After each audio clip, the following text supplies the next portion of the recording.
अटल news में आपका स्वागत है और मैं आपसे मुखातिब हूँ समीर अब्बास। विधानसभा चुनाव में अब महज 6 महीने या इससे थोड़ा बहुत वक्त ज़्यादा रह गया है।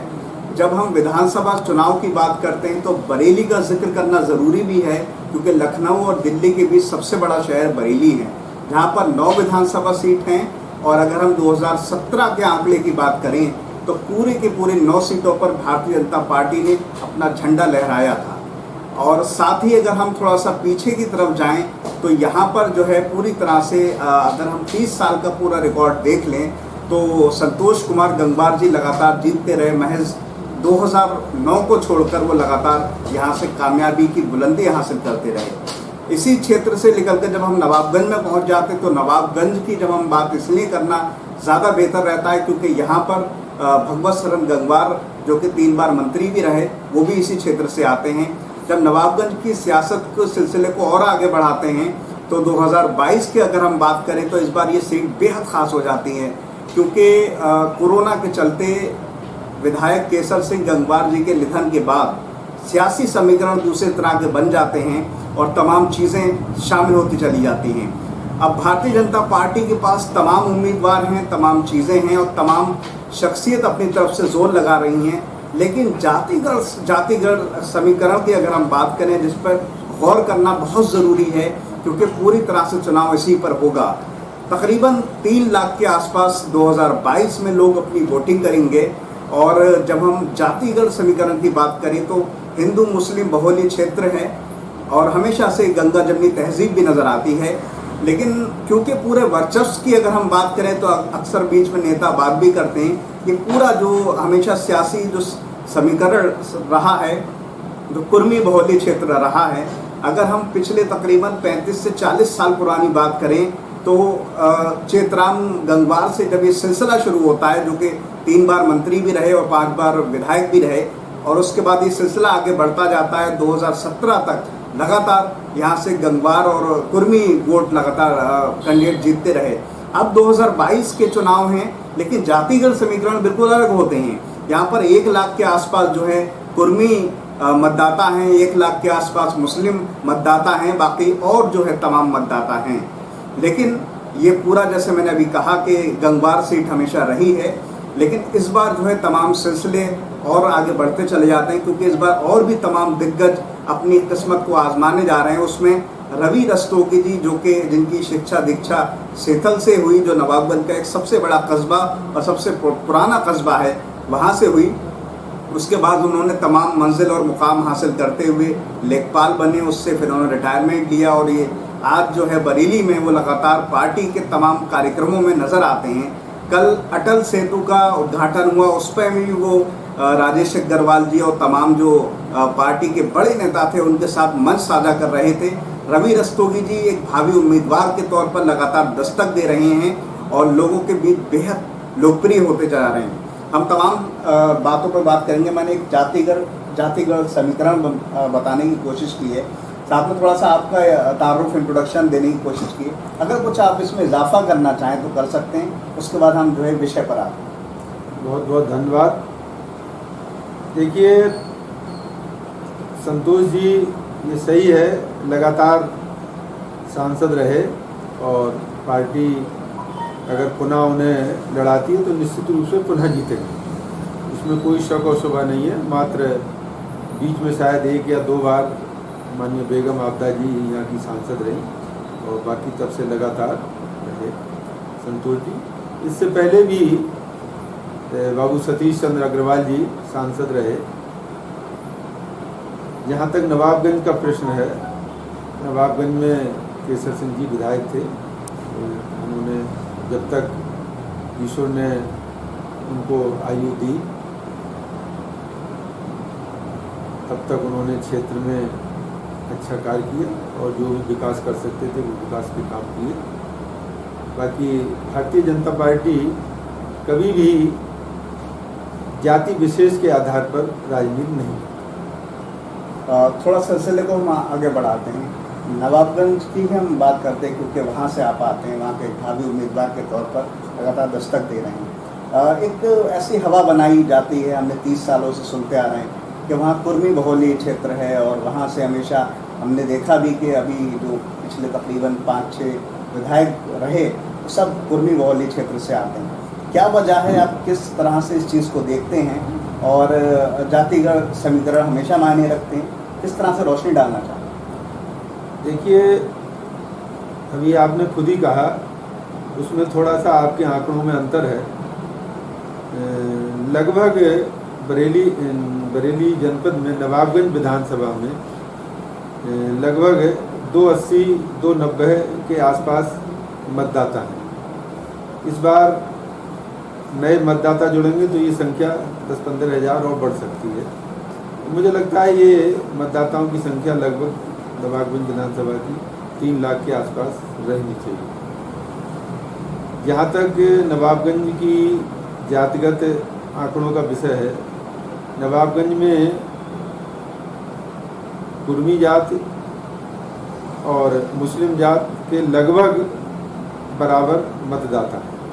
थोड़े बहुत कम बढ़ हो सकते हैं और ये संख्या लगभग 1.5 लाख के आसपास है। बाकी 1.5 लाख जो मतदाता है वो नान कुर्मी और नान मुस्लिम, जो हमेशा डिसाइडिंग फैक्टर होता है और भविष्य में भी ये डिसाइडिंग फैक्टर होगा। मैं थोड़ा सा आगे बढ़ता हूँ। मैं अभी एक बीच में एक भावी उम्मीदवार ये बयान आया सामने निकल कर कि जो है वर्चस्व जो है वहाँ कुर्मी वोटर का, कुर्मी तमाम वर्चस्व रहा है नवाबगंज की सीट पर। और जबकि अभी आपने भी बताया और हमने भी पढ़ा है कि नवाबगंज की अगर हम विधानसभा की बात करें, जातिगत समीकरण की बात करें तो 1 लाख के आसपास बैठ जाते हैं।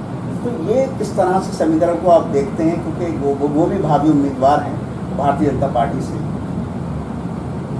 देखिए, जहाँ तक जिन भी प्रत्याशी ने कहा है, मुझे नहीं मालूम, उनकी सोच बहुत घटिया सोच है। कुर्मी वर्चस्व का कहना ये उनकी अपनी घटिया मानसिकता को प्रदर्शन करना है। कभी भी जाति विशेष के आधार पर कोई भी प्रत्याशी नहीं जीत सकता है। जहाँ तक इस जातिवाद की बात है, एक व्यक्ति विशेष हैं, उन्होंने ये आदर्श महाविद्यालय में भी जाति विशेष कुर्मी जाति को लेकर एक माहौल खड़ा किया था और उसका परिणाम पूरी नवाबगंज की जनता ने भुगता और देख लिया। मैं थोड़ा सा आगे की तरफ जब बढ़ता हूँ, जैसा कि अभी आपने बात भी हुई हमारे बीच में कि पूरा एक जो नवाबगंज की जो सियासत है पिछले 30 साल की हम बात करें, क्योंकि इसी बीच एक नई जनरेशन पैदा हुई है और आपने उससे पहले का भी दौर देखा है। तो क्या इस बार 2022 में, क्योंकि अब एजुकेशन और शिक्षा का क्षेत्र आगे बढ़ गया है, लोग पढ़ लिख गए हैं, अपना जो अधिकार है वो जानने लगे हैं, इस बार दलगत ना इस तरह की राजनीति जो जातिगत समीकरणों पर खेली जाती है, एक माहौल बनाया जाता है कि भाई वहाँ जो है हमेशा से कुर्मी वोटर कैंडिडेट जीतता रहा है तो वही जीतेगा। तो इस बार क्या कुछ बदलाव की आहट नज़र आती है? ये निश्चित बदलाव होगा। जनता वाकई समझदार हो चुकी है, सब लोग पढ़े लिखे हो चुके हैं। अब हर व्यक्ति जो है इन चीज़ों से ऊब चुका है। जाति और धर्म से इन चीज़ों को अब आदमी दरकिनार कर चुका है और अच्छी कैंडिडेचर को आदमी पसंद करता है, उसी को अपना नेता चुनता है। बाकी इससे पूर्व के आंकड़े आपके सामने हैं। जिन लोगों ने जाति विशेष की राजनीति की, जाति विशेष को बढ़ाया, उनने जाति विशेष का भी नुकसान किया और अपना भी नुकसान किया है।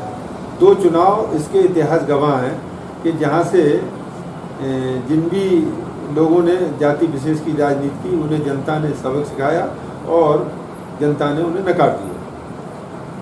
थोड़ा सा हम जब आगे बढ़ते हैं चीज़ को और आगे बढ़ाते हुए, नवाबगंज से ही शुरू करते हैं। नवाबगंज पे पूरा हमेशा नवाबगंज के 2 बेल्टों में पूरा हिस्सा बटा हुआ है।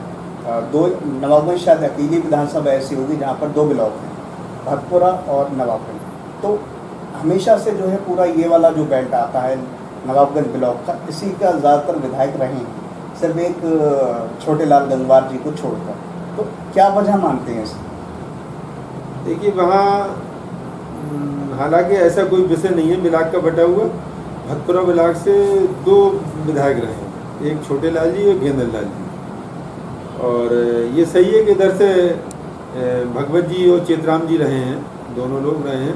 तो ऐसा कुछ नहीं है कि ये ब्लाक का कोई बंटवारा है, ब्लाक को बंटवारे के आधार पर रहे हैं। समीकरण होते हैं, समीकरणों के आधार पर हार जीत होती है, कोई ब्लाकों के आधार पर हार जीत नहीं होती। एक तो बहुत अहम सवाल है इस बार, जो मैं सिर्फ भारतीय जनता पार्टी की बात करता हूँ, 5-6 कैंडिडेटों के जो नाम सामने आ रहे हैं। रमेश गंगवार जी हैं जो समाज सेवी हैं, 5-6 साल से लगातार काम कर रहे हैं, लेकिन पार्टी अभी तक उन्होंने ज्वाइन नहीं करी है। इसके अलावा डॉक्टर MP आर्य साहब हैं जो कि राजनीति से जुड़े रहे, और लेकिन 2017 में जो है तमाम बातें सामने आई निकल कर। इसके अलावा भुजेंद्र गंगवार जी हैं जो अपने दादा चेतराम गंगवार जी, इनका नाम बहुत इज्जत से लिया जाता है, अदब से लिया जाता है, उनका जिक्र होता है। इसके अलावा रवि रस्तोगी जी यानी आपका जिक्र हो रहा है भारतीय जनता पार्टी की तरफ से। तो मैं थोड़ा सा अब इस पर बात पे जाना चाहता हूँ, क्योंकि अगर सीनियर की बात करें तो करीब 40-50 साल 60 साल की अगर हम बात करें तो डॉक्टर MP आर्य जी लगातार जुड़े रहे, संघ से भी जुड़े रहे। लेकिन 2017 के जो वाकया गुजरा उसको क्या पार्टी भूलते हुए उनको एक मौका देगी? देखिए, ये तो संगठन का निर्णय है, लोग पार्टियों में आते जाते हैं, लेकिन उनका जिस तरह से कृत्य रहा टिकट ना मिलने पे, वो वास्तव में एक दुखद और निंदनीय था। लेकिन जनता उनको 2 बार नकार चुकी, उसके बावजूद भी उनके मन में कोई इच्छा लड़ने की है। पार्टी अगर उन्हें लड़ाना चाहती है तो ये पार्टी का अपना निर्णय है। मैं आपसे ये जानना चाहता हूँ, मेरे 1-2 सवाल आखिरी के रह गए। आप लगातार, मैं देख रहा था कल, आप पार्टी में जो आपको कहना चाहिए सम्मान इज्जत मिलना चाहिए थी वो लगातार मिली। मंच पे आप तमाम उन विधायकों के बीच मौजूद थे जो बरेली के सबसे दिग्गज हैं। अटल सेतु का जब आज कल उद्घाटन हुआ, अगर 2022 में पार्टी आपको मौका देती है और उसके बाद जनता एक मौका आपको देती है, तो ख़ासतौर से नवाबगंज का जब हम देखते हैं रोज़गार और सड़कें, ये बहुत बड़े मायने रखते हैं। जो बहुत दूर नज़र आता है वो चीज़ ही नज़र नहीं आती कि नवाबगंज में ना सड़कें अच्छी हैं ना ही रोज़गार के साधन, तो उस पर क्या फोकस है? आप पहले भी इस बार को पूछ चुके हैं, मैंने जवाब दिया, दोबारा फिर वही मेरा कहना है। अगर पार्टी ने मुझे मौका दिया और जनता ने समर्थन दिया और मैं उस स्थिति में पहुंचा, तो निश्चित रूप से नवाबगंज के विकास में कोई कोर कसर नहीं छोड़ी जाएगी। हम किसी नवाबगंज के किसी जनप्रतिनिधि के रूप में ना रहते हुए भी हमने नवाबगंज के लिए हमेशा विकास के लिए अच्छा सोचा, अच्छा किया और भविष्य में भी अच्छा सोचेंगे, अच्छा करेंगे। अगर कोई हमारे तरफ से आप जनता को पैगाम खास तौर से नवाबगंज की आवाम को देना चाहते हैं तो आप दे सकते हैं। नवाबगंज की जनता बहुत समझदार है। नवाबगंज की जनता के लिए कोई पैगाम और उसकी देने की ज़रूरत नहीं है। नवाबगंज की जनता निश्चित रूप से भारतीय जनता पार्टी का जो भी प्रत्याशी होगा उसको चुनाव जिताकर भेजेगी और नवाबगंज से भारतीय जनता पार्टी का प्रतिनिधित्व रहेगा। बहुत सारी शुभकामनाएं हैं भविष्य को लेकर। लगातार आज आपसे जो हमारी पूरी चर्चा हुई वो जातिगत समीकरण पर हुई, जिसका बहुत बड़ा एक हवा बनाया जाता है नवाबगंज में।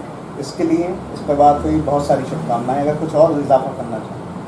नहीं, ये जातिगत का हुआ जो है, नवाबगंज में एक ही आध व्यक्ति है जो जातिगत का हुआ बनाता है।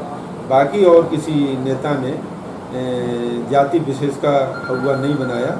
ना नवाबगंज की जनता ने जाति विशेष को महत्व दिया। नवाबगंज की जनता ने हमेशा कैंडिडेट, पार्टी और अच्छे व्यक्ति के लिए चुना और भविष्य में भी ये जाति विशेष का हुआ कभी भी हावी नहीं हो पाएगा। ये मेरा आपसे कहना है। बहुत सारी शुभकामनाएं हैं भविष्य के लिए और 2022 को लेकर लगातार जो आप तैयारी कर रहे हैं इसके लिए बहुत सारी मुबारक। धन्यवाद। तो हमारे साथ थे रवि रस्तोगी जी, जिनसे हमारी जो आज बातचीत हुई वो पूरी तरह से कहीं ना कहीं जाति समीकरण को लेकर बहुत ज़्यादा हुई। इसके अलावा जो बीच बीच में बयानात आ रहे हैं उस पर भी बात हुई। अहम बात ये कि सियासत एक ऐसी चीज़ है जिसमें आरोप प्रत्यारोप का दौर रहता है और ये दौर शुरू भी हो चुका है। 2022 को लेकर तमाम जो उम्मीदवार हैं भावी वो अपनी कमर कस चुके हैं, लेकिन बात वही है कि गर्व में छुपी बात है। तमाम जो नवाबगंज के भावी उम्मीदवार हैं जिसमें डॉक्टर MP आर्य, रमेश गंगवार जी, भुजेंद्र गंगवार जी और रवि रस्तोगी जी, तमाम लोग भारतीय जनता पार्टी की तरफ से कमर कस रहे हैं। इसके अलावा विशाल गंगवार जी जो कि स्वर्गीय केसर सिंह गंगवार जी के बेटे हैं, वो भी लगातार अपनी कमर कस रहे हैं, लगातार लोगों के बीच जा रहे हैं और अपनी कोशिशें कर रहे हैं। पर पार्टी का जो निर्णय होगा वो सीनियर को लेकर होगा, तजुर्बेकार को लेकर हो सकता है और भी बहुत सारी चीज़ें देखी जाएंगी। मैं अपनी तमाम बातों को इस बात से ख़त्म करना चाहता हूं कि जो काम उनका है वो अहले सियासत जाने, जो काम उनका है वो अहले सियासत जाने। मेरा काम मोहब्बत है जहां तक पहुंचे, और मीडिया का काम भी मोहब्बत का है और सियासत का काम अपनी जगह है। बहरहाल इन तमाम बातों के साथ मैं समीर अब्बास, कैमरामैन सरताज हुसैन के साथ, अटल न्यूज़।